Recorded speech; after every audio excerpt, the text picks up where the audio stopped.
Halo teman-teman, Assalamualaikum. Selamat datang di video kali ini. Di video kali ini kita akan coba membahas gimana cara bikin copywriting anti pusing. Tentunya teman-teman yang datang ke channel saya itu adalah teman-teman yang lagi berjualan ya. Nah, pertanyaan besarnya adalah kenapa kita harus pakai copywriting? Nah, tentunya teman-teman, kita sebagai manusia, apalagi orang lain ya, itu kita tuh capek ketika kita membuka media sosial, lalu teman-teman dan mungkin juga orang lain di luar sana itu menemukan kata-kata seperti ini ya, segala macam penawaran, sehingga orang jenuh gitu untuk membaca segala sesuatu yang berbau iklan. Karena pada dasarnya manusia itu suka belanja, tapi dia nggak suka dijuali. Nah, ketika teman-teman belajar copywriting, copywriting itu sendiri akan mendatangkan manfaat. Yang pertama itu untuk seller sendiri, tentunya teman-teman setelah belajar copywriting itu nantinya akan berpeluang meningkatkan like, komen, dan share dari postingan teman-teman. Dan yang kedua juga bisa meningkatkan open rate dari email atau WA atau Facebook Ads ya bagi teman-teman yang iklan ya. Karena ketika pesan teman-teman lewat email atau broadcast teman-teman lewat WA itu tidak dibuka oleh orang lain ya, ya percuma juga kan. Makanya nanti kita di sini akan bahas bagaimana membuat headline yang memancing orang untuk membuka pesan yang kita sampaikan. Terus yang keempat tentunya ini akan menjadi stopping point ya, karena sebagaimana yang kita tahu di media sosial kebiasaan orang-orang itu adalah scrolling. Nah, gimana nih copywriting teman-teman bisa nggak membuat orang berhenti untuk melihat apa yang teman-teman sampaikan? Yang tentunya ketika orang-orang itu nanti berhenti dan dia tertarik, ini nanti akan meningkatkan peluang closing dari teman-teman. Nah, manfaat copywriting sendiri untuk target market yaitu adalah sebagai awareness atau kesadaran ya. Dia sadar ternyata selama ini mereka punya problem atau masalah, dan ternyata dari masalah tersebut mereka harus nyari solusi. Nah, dan ternyata lagi nih, solusi tersebut ada di produk teman-teman gitu. Nah, setelah kita mengetahui apa itu manfaat belajar copywriting, mari kita mulai. Nah, sebelumnya kita coba masuk dulu teman-teman materi apa yang akan kita bahas di webinar kali ini. Ada 5 materi ya yang sudah saya persiapkan, tentunya akan saya sampaikan dengan bahasa yang sederhana. Yang pertama itu nanti ada kita bahas mindset. Kenapa mindset itu penting dalam menulis copywriting. Yang kedua nanti kenalan dulu copywriting itu apa. Lalu yang ketiga nanti ada tahap persiapan. Gimana sebelum membuat copywriting itu apa saja harus kita lakukan. Yang keempat nanti ada susunan ya, susunan sederhana dari copywriting itu sendiri. Dan terakhir kita coba nanti praktik menulis dengan memakai beberapa formula yang ada. Baik teman-teman, kita masuk ke materi yang pertama. Tentunya kita belajar dulu tuh copywriting itu apaan gitu. Nah kan nggak mungkin nanti kita belajar tapi nggak kenal apa itu copywriting. Secara sederhana, copywriting itu sendiri adalah sebuah teknik menulis iklan atau penawaran atau promosi jualan yang bikin orang kepo, sehingga orang tersebut tertarik dan akhirnya beli produk kita gitu. Jadi singkatnya tuh gini, segala tulisan yang kita buat yang mendatangkan penjualan, yang tujuannya adalah untuk mendatangkan penjualan, itulah copywriting teman-teman. Nah, dalam prakteknya copywriting itu berfokus ke benefit atau manfaat dari produk. Dan kita juga bertujuan nanti agar bisa mengatur persepsi dari pembaca. Ada teman-teman yang bingung? Mari kita coba bahas dengan contoh teman-teman. Nah, kita coba contohkan jualan produk hijab tanpa copywriting dan dengan menggunakan copywriting. Nah, kita bisa lihat di sebelah kiri. Sebelah kiri ini lebih fokus kepada fitur yang ada di hijab itu sendiri. Tidak menampakkan manfaat apa yang akan didapat oleh pembeli ketika mereka beli. Nah, tapi ketika teman-teman coba lihat di yang sebelah kanan, ini itu tadi ya, kita di copywriting itu kita fokus ke benefit dan mengatur persepsi. Nah, di copywriting contoh yang hijab ini saya mencoba menunjukkan persepsi dari pembaca agar pembaca yang mungkin yang belum menggunakan hijab, dia sadar gitu ternyata helai rambut kita itu berharga loh. Saking berharganya ternyata memang ada orang yang nggak pantas melihatnya gitu.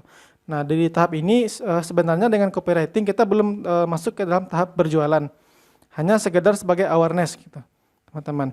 Contoh lainnya yaitu misalnya produk yang saya jual itu seperti buku edukasi bisnis.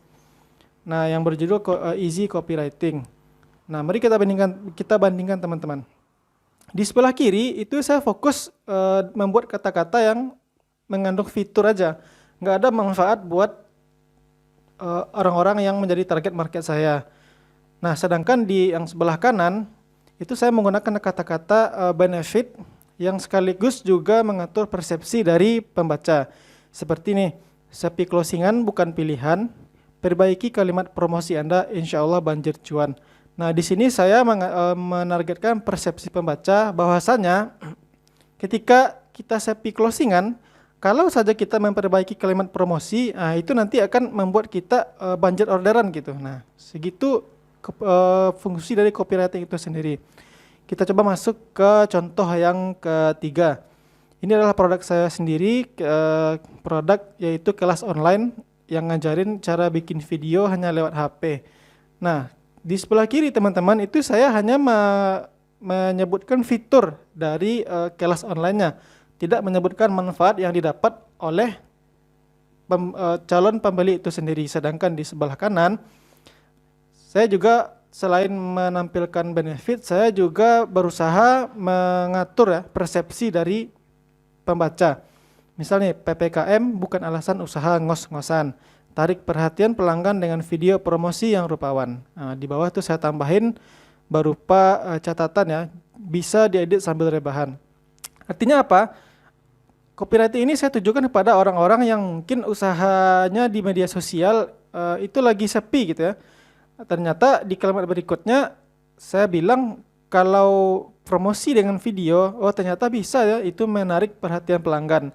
Dan catatan tambahan lagi, ternyata dengan kelas online ini hanya bisa diedit sambil rebahan gitu. Jadi nggak membutuhkan usaha yang begitu banyak untuk hanya mengedit sebuah video, teman-teman.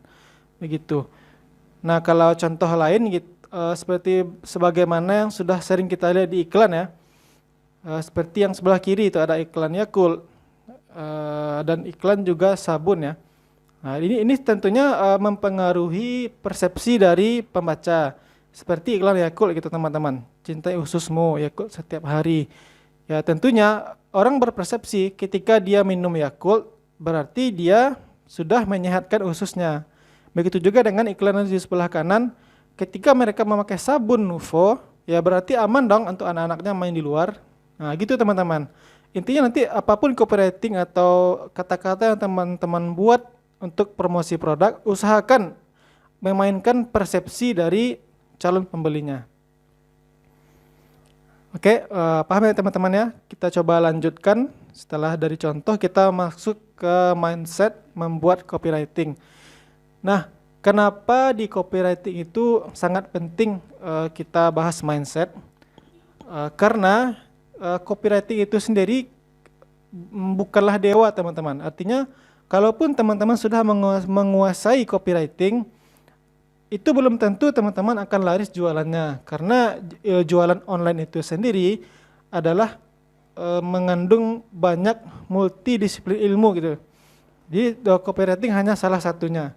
Jadi jangan nanti ketika teman-teman sudah merasa sudah menguasai copywriting lalu ternyata jualannya nggak laku, berarti copywritingnya nggak guna nih, nggak gitu teman-teman, nggak gitu mindsetnya.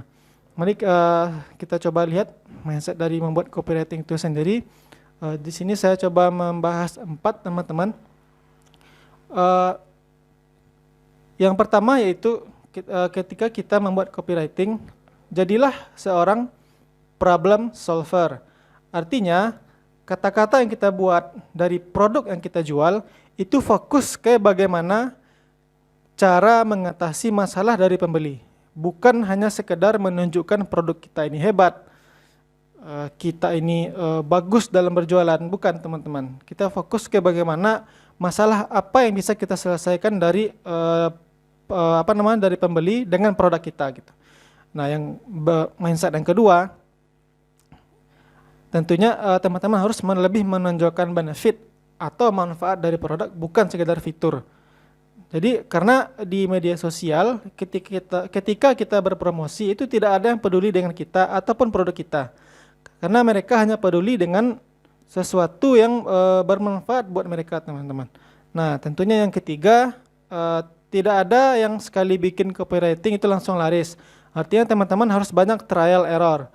Yang nantinya juga teman-teman harus memperbanyak latihan, dan latihan. Karena sebagaimana yang saya bilang tadi, copywriting ini bukan dewa, tapi dia termasuk salah satu penentu kesuksesan teman-teman dalam berjualan. Oke teman-teman, contoh ketika kita memakai cara yang salah dalam berpromosi. Ya, ini kan tadi kita ada nih di mindset yang pertama dan yang kedua sebagai problem solver dan lebih menonjolkan benefit. Nah, di contoh yang kali ini mereka tidak menjadi problem solver dan tidak menunjukkan benefit apa yang didapat oleh para pembaca. Seperti kami adalah perusahaan agensi desainer yang berdiri sejak tahun 2015, berkomitmen untuk memuaskan kebutuhan pelanggan kami. Kami spesialis di bidang desain grafis yang sudah mengelola ratusan klien dan mempunyai pengalaman selama 6 tahun. Nah, ini tentunya ketika teman-teman baca, teman-teman pasti akan berpikir, loh kalau emang udah berpengalaman 6 tahun namanya kenapa? Manfaatnya buat saya itu apa gitu. Masalah saya juga nggak ada kok yang diselesaikan kalau kayak gini. Nah, ini adalah contoh yang salah teman-teman. Gimana contohnya betulnya? Ketika teman-teman menggunakan kata-kata yang lebih menonjolkan benefit gitu. Nah, jika dibandingkan dengan kata-kata yang tadi, ini jika teman-teman lagi punya, misalnya katakanlah teman-teman punya bisnis, ternyata teman-teman membutuhkan desain yang bagus buat promosi, dan kebetulan teman-teman tidak punya skill buat desain, dan pengennya tuh terima beres saja. Nah, ketika teman-teman membaca copywriting kayak gini, yang mereka menjamin tuh dalam seminggu semuanya beres, kita tinggal minum kopi dan media sosialnya tertata dengan rapi. Nah, ini tentunya kita sudah menjadi problem solver bagi orang-orang yang mungkin nggak punya waktu buat belajar dan nggak punya waktu buat membuat desain gitu teman-teman. Nah, seperti itu. Sudah dapat bedanya ya? Mari kita lanjut ke persiapan sebelum membuat copywriting. Tentunya kita nggak bisa langsung membuat copywriting tanpa persiapan. Di sini saya akan mencoba membahas 2 persiapan teman-teman. Persiapan yang pertama yaitu kita harus memahami product knowledge.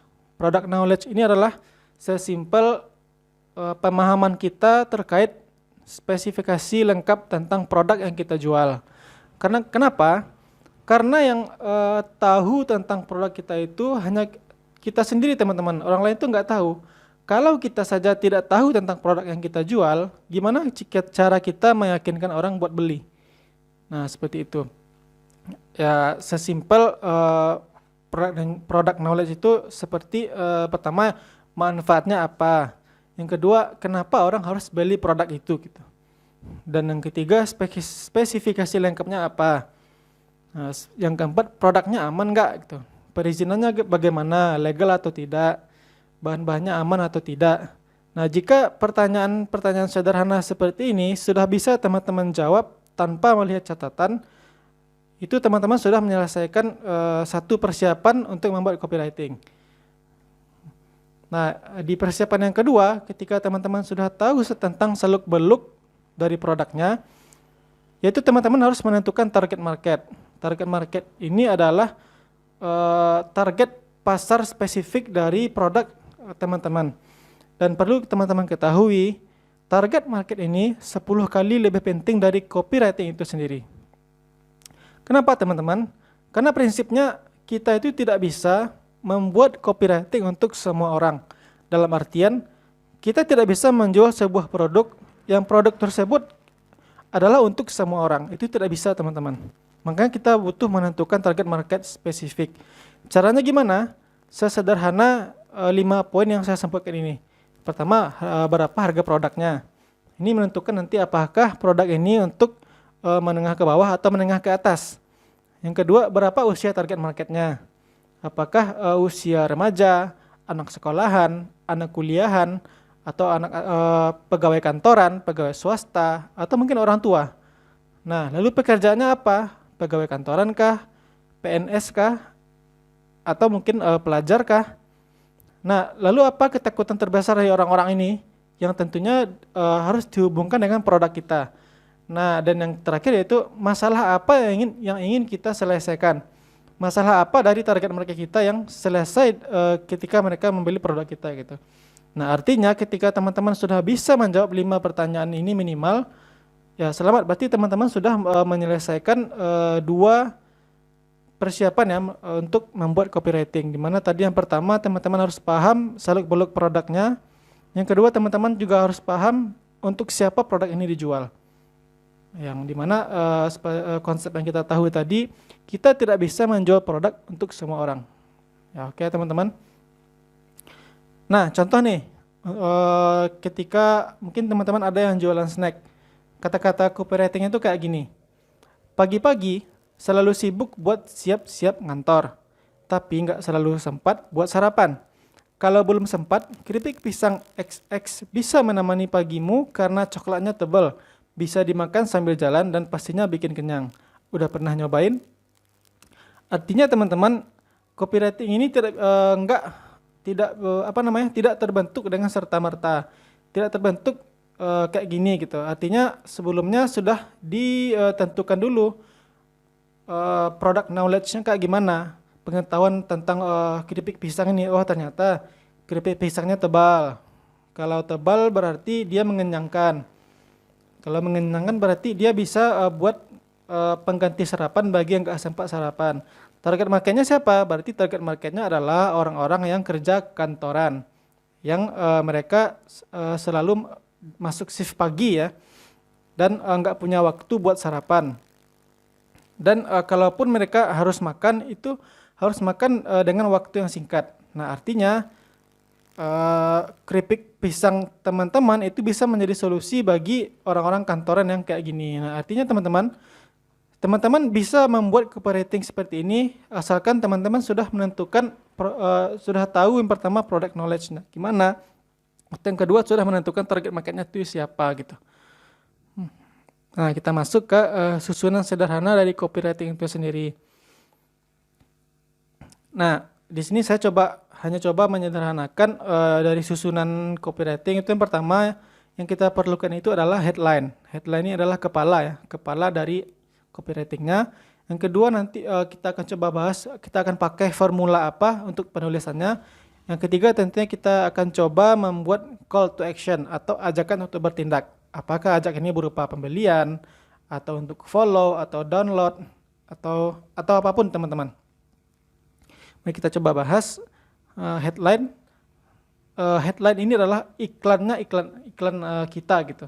Artinya kalau kita buat iklan, headline ini akan menjadi iklan lagi buat iklan kita gitu teman. Pusing? Mari kita coba bahas beberapa jenis headline. Nah sebenarnya itu ada 13 jenis headline yang mematikan untuk menarik perhatian. Nah 13 headline ini saya kutip dari buku Easy Copywriting karangan dari Kang Dewa Eka Prayoga. Dan tentunya kita nggak akan coba bahas semua teman-teman karena waktunya nanti nggak akan cukup, nanti videonya jadi kepanjangan. Mungkin kita akan coba bahas di lain waktu. Di video kali ini saya akan coba bahas 5 saja dari 13 headline yang ada. Yang pertama itu ada benefit headline, yang kedua ada news headline, yang ketiga selective headline, yang keempat curiosity headline, yang kelima itu ada gimmick headline. Mari kita coba bahas satu-satu teman-teman.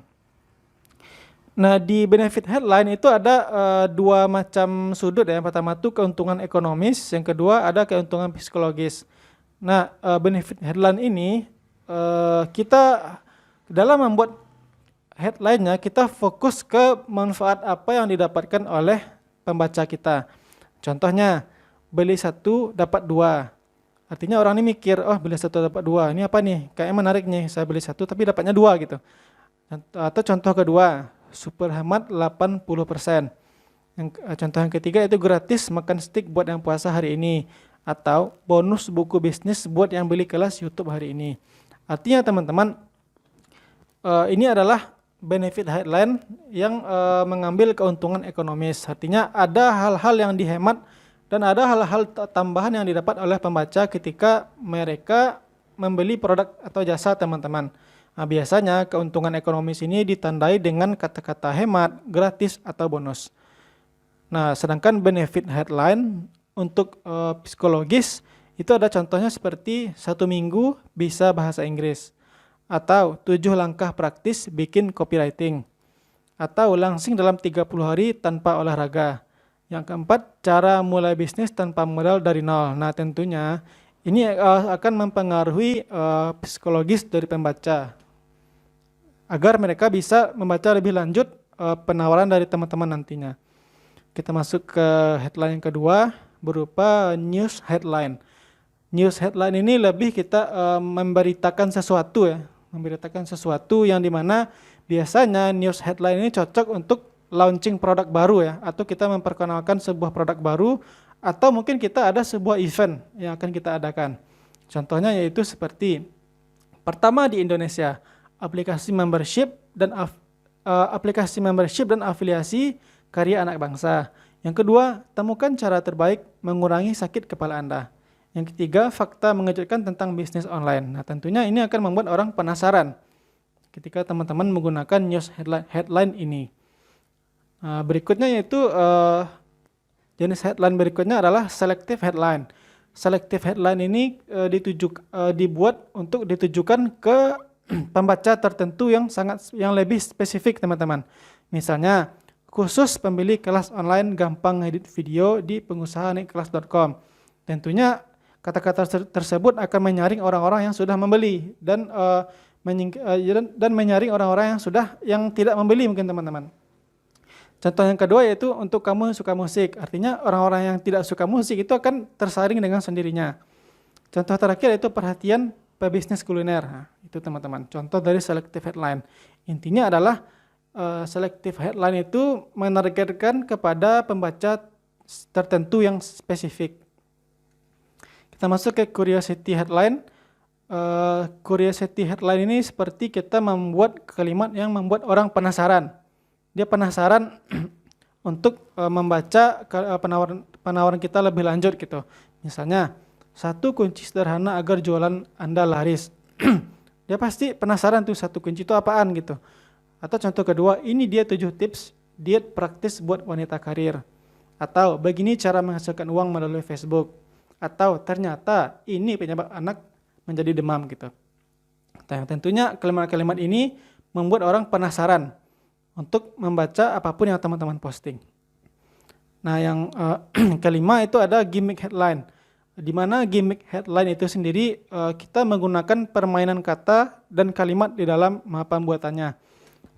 Di gimmick headline itu sendiri ada 2 sudut yang saya mau bahas. Yang pertama ada perulangan bunyi. Yang kedua ada efek keterkejutan.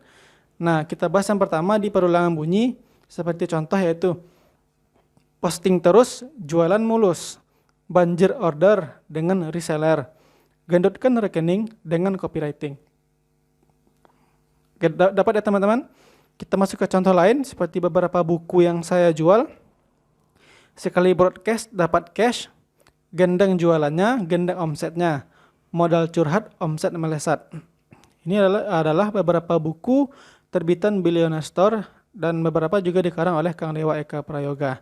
Nah, ini buku-buku terbitan Billionaire Store ini biasanya memang sering menggunakan gimmick headline untuk dicantumkan di cover bukunya. Sedangkan gimmick headline untuk efek keterkejutan adalah contohnya seperti ini. Saya menyesal tidak membelinya sejak bulan kemarin. Saya kaget, ternyata ada teknik semacam itu. Nah, seperti itu teman-teman. Artinya ketika teman-teman membuat efek keterkejutan seperti ini, itu akan memancing orang untuk membaca nih, kenapa nih dia kaget nih gitu. Saya sederhana itu teman-teman. Nah, yang kelima, di pembahasan materi yang kelima yaitu kita coba praktik membuat copywriting. Setelah tadi kita membahas mindset, kita membahas juga persiapan, kita bahas juga tadi headline-nya, maka kita akan coba membuat copywriting-nya dengan beberapa formula. Dalam Jadi teman-teman, dalam copywriting itu terdapat banyak sekali formula. Banyak sekali formula yang mungkin kalau kita bahas akan memperpanjang video. Mungkin kita akan coba bahas beberapa saja. Seperti formula PAS, formula FAB, dan formula cover selling. Itu teman-teman. Nah, kita coba bahas satu persatu. Formula PAS. PAS itu adalah singkatan dari problem, agitate, solution. Yang dimana problem itu adalah masalah, kita temukan masalah yang ada di produk tersebut. Dan yang kedua agitate, kita bikin resah orang tersebut dan memperbesar masalahnya. Yang ketiga lalu kita muncul sebagai solusi dengan produk yang kita tawarkan. Nah, contoh simpel itu seperti ini teman-teman. Misalkan kita jual madu. Dan manfaat madu ini ternyata madu ini khusus bisa menambah nafsu makan pada anak.